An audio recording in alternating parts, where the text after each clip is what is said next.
नमस्कार दोस्तों, स्वागत है आपका नालंदा हिस्ट्री सर्किल में। मैं देवेंद्र आप सभी लोगों का अपने इस एजुकेशन परिवार में बहुत बहुत स्वागत करता हूं। जैसा कि आप सभी लोगों को पता है कि हम यूपी स्पेशल करंट अफेयर की सीरीज स्टार्ट कर चुके थे।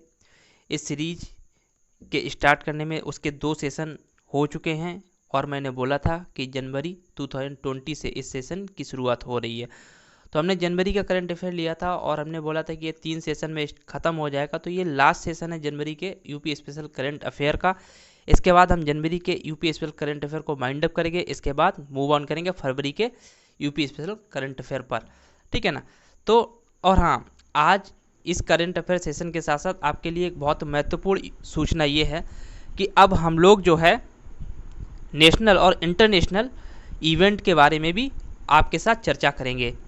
तो ये सेशन जो आएंगे आपके नेशनल और इंटरनेशनल करंट अफेयर के, तो इसके लिए मैं सोच रहा हूँ कि या तो मंथ में आप 4 सेशन ले लीजिए मुझसे, वीकली सेशन, या फिर 2 सेशन ले लीजिए, ठीक है ना। जैसा भी आप सुटेबल समझे आप मुझे कमेंट बॉक्स में बताइए, उसी हिसाब से अपन कोर्स को डिज़ाइन कर लेंगे और टाइम टेबल सेट अप कर लेंगे, ठीक है।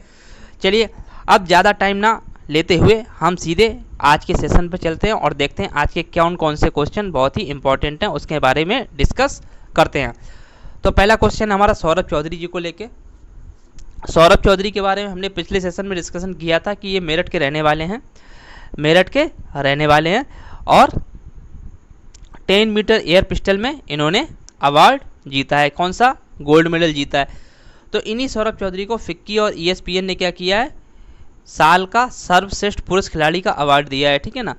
फिक्की के बारे में जान लेते हैं। फिक्की के जो हमारे फाउंडर थे वो थे घनश्याम दास बिरला। कौन से थे? घनश्याम दास बिरला, ठीक है ना। ये नाम जो है आपके एग्जाम पॉइंट ऑफ व्यू से बहुत ही ज़्यादा इम्पॉर्टेंट है, इनको याद रखिएगा। ये फाउंडिंग मेंबर हैं, यानी कि फाउंडर हैं ये हमारे फिक्की के, घनश्याम दास बिरला। तथा अभी जो करंट के चेयरमैन हैं वो हैं हमारे संजय जी। कौन है करंट के चेयरमैन ऑफ फिक्की? किसके? फिक्की के। कौन है? संजय खजुरिया, ठीक है ना। ये भी एग्जाम पॉइंट व्यू से बहुत ही इंपॉर्टेंट है, दोनों ने आपको याद रखे हैं, ठीक है ना जी। अब देखते हैं फिक्की का ये फुल फॉर्म क्या है। फिक्की का, तो फिक्की का फुल फॉर्म है हमारा federation of Indian chamber of commerce and industry. Okay, क्या है मेरे साथ एक बार दोहराइए। F mean federation of, I means Indian, C means chamber और again C means commerce and industry, I means industry. तो फिक्की का फुल फॉर्म हो गया federation of Indian chambers of commerce and industry. Okay, अब देख लेते हैं ESPN क्या है। ESPN है ये हमारी एक जो USA है ना, अमेरिकन, तो America based cable support channel है ये एक ESPN, ठीक है ना। आपने देखा होगा ये स्पोर्ट के चैनल स्पोर्ट्स के बारे में दिखाता रहता है, कभी क्रिकेट मैच पुराने दिखाता रहता है, कभी कोई से मैच, ठीक है ना। तो ये जो हैं ये एक शेयर बेस्ड कंपनी है। शेयर बेस्ड कंपनी मतलब इसके जो एक कोई स्पेसिफिक मालिक नहीं है। तो इसका जो 80% शेयर है ESPN का वो है हमारा डिज्नी के पास। किसके पास है? डिज्नी मीडिया के पास। ओके, और बचा कितना? 20% जो शेयर है वो है हस्ट कम्युनिकेशन के पास। ओके, हस्ट कम्युनिकेशन के पास। ओके, ठीक है ना, ये भी याद रखना है, हो सकता है एग्जाम में ये पूछ ले। और ये जो ESPN है वो 1996 में स्टेबलाइज की गई थी, 1996 में स्टेबलाइज हुई थी, ठीक है ना। तो अब देखते हैं अगला क्वेश्चन क्या है। अगला क्वेश्चन है मुख्यमंत्री आदित्यनाथ ने किस ग्रुप को बंद करने के लिए भारत के गृह मंत्री को पत्र लिखा है। तो भारत के गृह मंत्री कौन है? अमित शाह जी हैं, ठीक है ना। अमित शाह जी भारत के गृह मंत्री हैं। इनको उत्तर प्रदेश के मुख्यमंत्री योगी आदित्यनाथ जी ने पत्र लिखा है। और किस लिए लिखा है कि एक PFI करके एक पॉपुलर फ्रंट ऑफ इंडिया एक ग्रुप है, उसको बैन करने के लिए इन्होंने पत्र लिखा है और बोले हैं कि साहब ये जो ग्रुप है ये एंटी नेशनल ग्रुप है, ठीक है ना। एंटी नेशनल कैसे है? इसलिए है ये एंटी नेशनल ग्रुप क्योंकि योगी जी बोलते हैं कि ये जो ग्रुप है वो जिहाद के नाम पे भोले वाले मुसलमानों को भड़काता है और दंगे करवाता है तथा एंटी नेशनल वर्क करता है, नेशनल को कम्युनलिज्म के मामले में और जिहाद के मामले में ये दंगे करवाता है, ठीक है ना। दो कम्युनिटियों के बीच में भेदभाव और फूट डलवाता है। तो इसको लेके इस जो पीएफआई जो है इस ग्रुप को बैन करने के लिए योगी जी ने मुख्य गृह मंत्री जी के पास लेटर लिखा है। अब देख लेते हैं ये पीएफआई है क्या। एक्चुअली ये जो पीएफआई है ये इसका जो फाउंडर है वो है हमारा फाउंडिंग मेंबर है इनके अबू बकर जी, ठीक है ना, अबू बकर जी।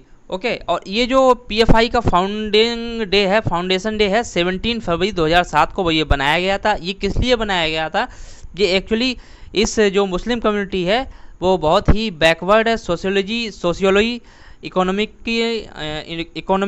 बेस में और पॉलिटिकली, तीनों तरीके से ये बैकवर्ड है। तो इसको अपलिफ्टमेंट का काम करता था ये ग्रुप, लेकिन योगी जी ने कहा है कि ये अपलिफ्टमेंट का कम काम करता है और देश को तोड़ने का ज़्यादा काम कर रहा है। इसलिए वो हमारे जो गृह मंत्री हैं अमित शाह जी, उनके पास इस ग्रुप को बैन करने के लिए लेटर लिखा है, ठीक है ना। अब अगला क्वेश्चन देख लेते हैं हमारा क्या है, वो है उत्तर प्रदेश के सड़क परिवहन निगम में महिलाओं के लिए एक हेल्पलाइन की लॉन्च किया है जिसका नाम क्या है, तो नाम है उसका दामिनी। ओके, दामिनी।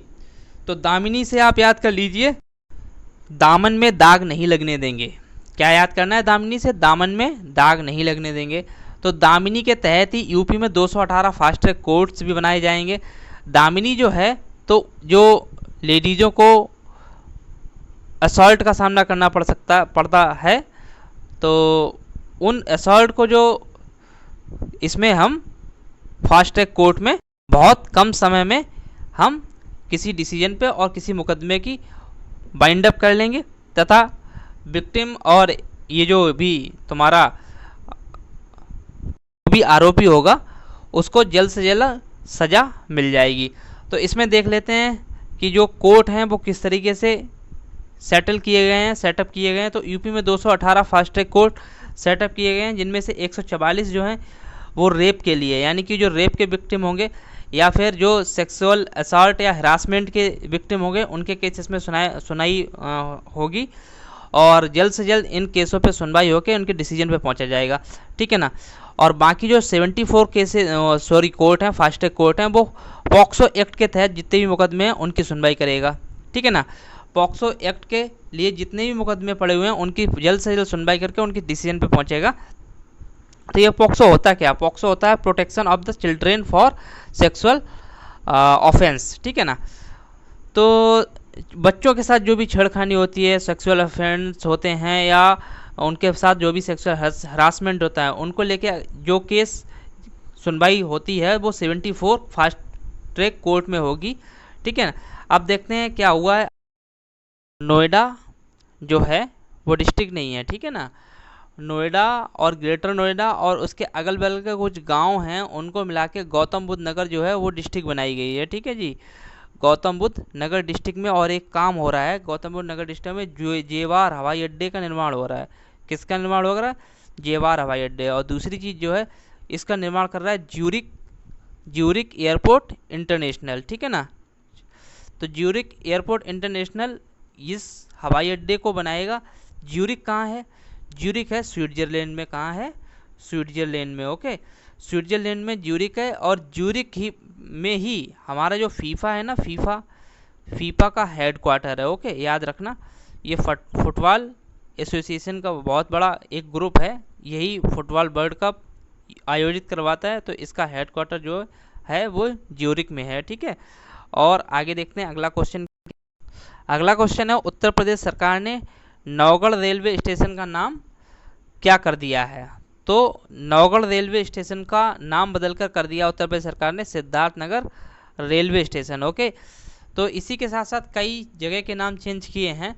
एक हम वीडियो लाएंगे कुछ महत्वपूर्ण जगहों के जो जिनके नाम चेंज हुए उसको लेकर एक हम सेपरेट वीडियो बनाएंगे, आपको उसमें बेटर नॉलेज मिलेगी। लेकिन अभी हम कुछ जगहों के नाम देख लेते हैं उत्तर प्रदेश के जिनके नाम चेंज करके किसी और के नाम पे रख दिए हैं। जैसे कि एक मुगलसराय स्टेशन है, मुगलसराय स्टेशन, उस स्टेशन का नाम कर दिया गया दीनदयाल उपाध्याय रेलवे स्टेशन। क्या कर दिया गया, पंडित दीनदयाल उपाध्याय रेलवे स्टेशन। तथा इलाहाबाद का नाम क्या कर दिया गया है, प्रयागराज कर दिया गया है। फैजाबाद का अयोध्या कर दिया गया है, ठीक है ना, क्या कर दिया गया, अयोध्या। ओके, तो ये कुछ नाम है इंपॉर्टेंट, उनको याद रखना है आपको एग्जाम पॉइंट ऑफ व्यू से। अब देखते हैं अगला क्वेश्चन क्या है। अगला ये कि उत्तर प्रदेश को विकलांग दिव्यांगजनों के पुनर्वास के लिए राष्ट्रीय पुरस्कार उपराष्ट्रपति वेंकैया नायडू द्वारा दिया गया, ठीक है। तो उपराष्ट्रपति वेंकैया नायडू ने उत्तर प्रदेश को नंबर 1 पे होने के कारण दिव्यांगजनों और विकलांगों के पुनर्वास के लिए राष्ट्रीय पुरस्कार दिया गया। कहाँ दिया गया है, ये साइंस भवन में दिया गया। कहाँ, विज्ञान भवन में ये उपहार दिया गया। तो ये उत्तर प्रदेश सरकार की तरफ से जो हमारे महेश गुप्ता जी हैं, जो दिव्यांगजन सशक्तिकरण विभाग के अपर मुख्य सचिव हैं, वो इस अवार्ड को लेने के लिए गए थे, ठीक है। अब देखते हैं पुनर्वास होता क्या है। पुनर्वास एक्चुअली होता है पुनः समाज में मिलाना, उनको सुविधाएं देना, जिन सुविधाओं से वो वंचित हैं हमारे दिव्यांगजन, उनको वो सुविधाएं वापस देना और समाज के एक मुख्य मेन धारा में सम्मिलित करना ही इसका उद्देश्य है, ठीक है। तो ये जो कार्यक्रम था वो union minister social justice and empowerment ministry के अंडर हुआ था। तो यूनियन मिनिस्टर हमारे कौन है, सोशल जस्टिस और एम्पावरमेंट के, वो हैं थावरचंद गहलोत जी। कौन है, थावरचंद गहलोत जी। ओके, ठीक है। अगला क्वेश्चन क्या है, अगला क्वेश्चन है सुगम भारत अभियान को लागू करने में कौन सा राज्य नंबर 1 पर रहा। तो सुगम भारत अभियान को लागू करने के लिए जो राज्य नंबर 1 पे रहा है वो है हमारा उत्तर प्रदेश।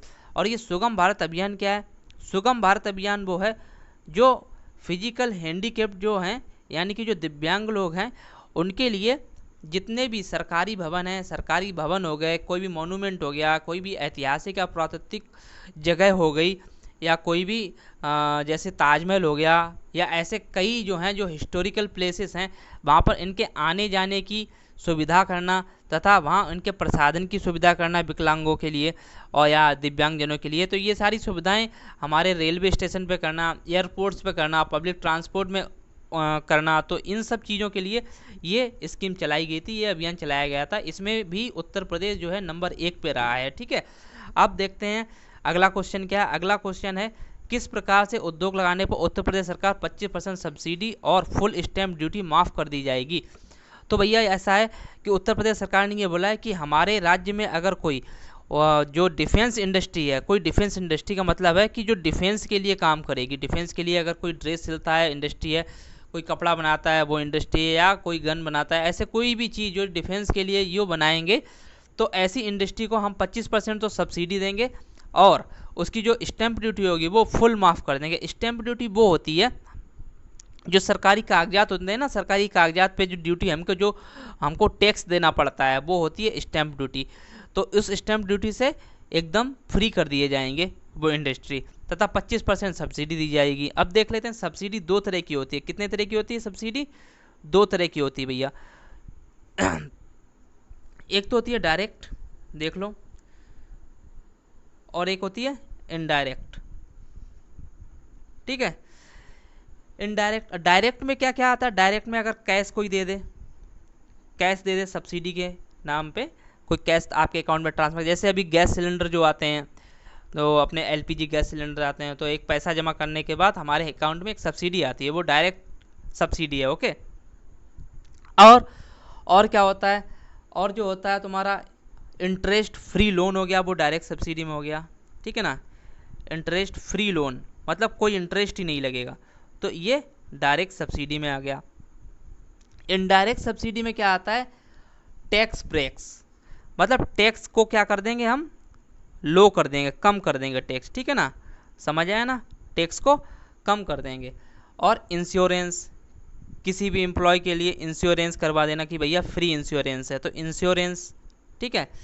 और क्या हो सकता है इसमें, तीसरा लो इंटरेस्ट लोन, यानी कि इंटरेस्ट तो रहेगा, इनडायरेक्ट में हम थे, इनडायरेक्ट सब्सिडी में लो इंटरेस्ट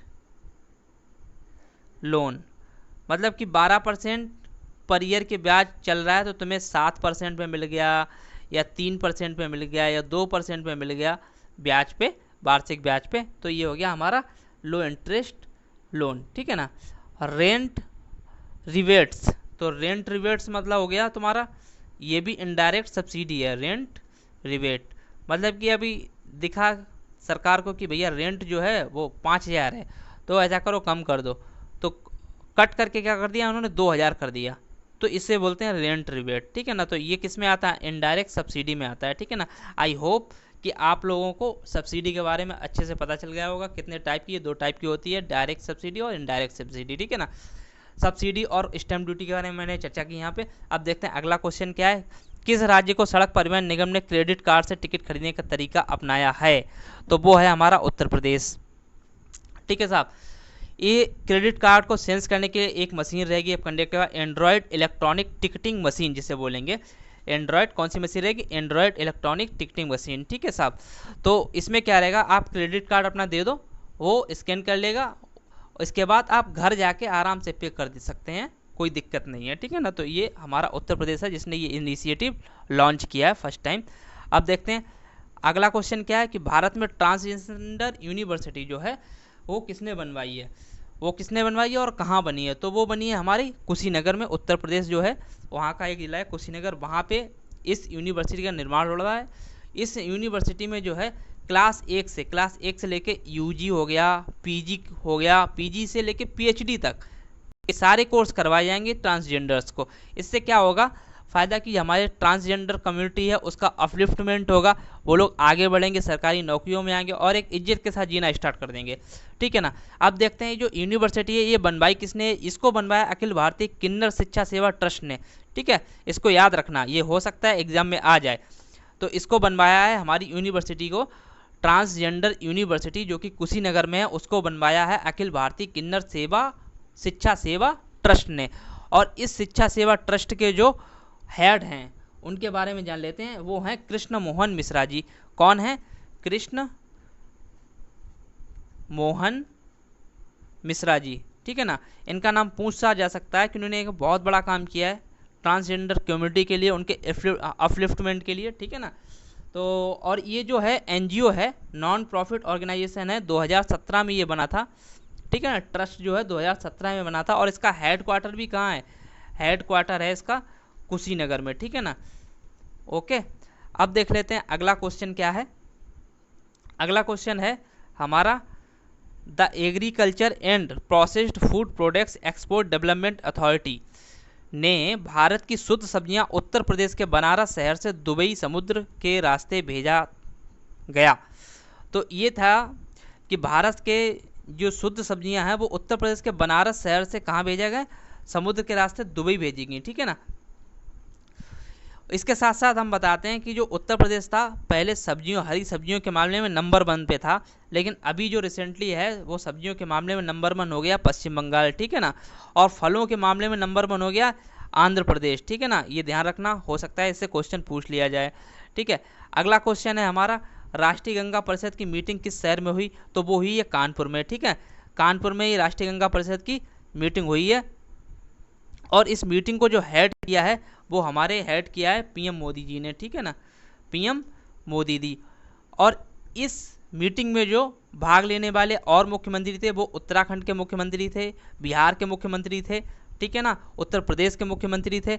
और जो कोई भी प्रतिनिधि किस स्टेट से नहीं आया, वो आया है वेस्ट बंगाल। वेस्ट बंगाल से कोई भी प्रतिनिधि इस मीटिंग में भाग लेने के लिए नहीं आया है। तो चलिए आज के सेशन को यहीं बाइंड अप करते हैं। अगर इस सेशन को, हमारे इस सेशन को आप अगर पसंद करते हैं, लाइक करते हैं, तो प्लीज़ चैनल को सब्सक्राइब कीजिए, लाइक कीजिए और शेयर कीजिए। तब तक के लिए नमस्कार, मिलते हैं अगले सेशन में।